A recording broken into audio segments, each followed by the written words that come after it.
வேட்புமனு பரிசீலனையின் போது அதிமுக பாஜகவினர் இடையே வாக்குவாதம் ஏற்பட்டிருக்கிறது. முழு விவரங்களை செய்தியாளர் கார்த்திக்கிடம் இருக்கலாம். கார்த்திக், வணக்கம். கார்த்திக், இந்த வாக்குவாதம் எதற்காக, என்ன காரணம், முழு விவரங்கள் என்ன கார்த்திக்? வணக்கம்.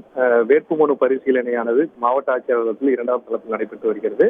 இந்த வேட்புமனு பரிசீலனையின் போது பாஜக மாநில தலைவரும் வேட்பாளருமான அண்ணாமலையுடைய வேட்புமனுவில் ஒரு சில ஆவணங்கள் இல்லை என அதை மேற்கோள் காட்டி அதிமுகவை சேர்ந்த வழக்கறிஞர்கள் தேர்தல் நடத்தும் அதிகாரியிடம் வாக்குவாதத்தில் ஈடுபட்டாங்க.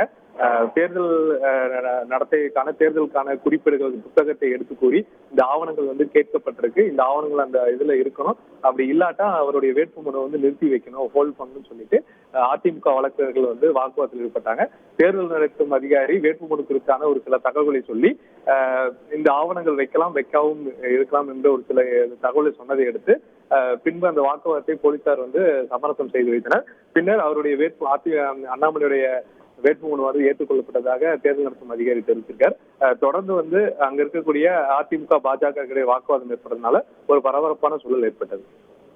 முழு விவரங்களுக்கு நன்றி கார்த்திக். செய்திகளை உடனுக்குடன் தெரிந்து கொள்ள உடனே சப்ஸ்கிரைப் பண்ணுங்க.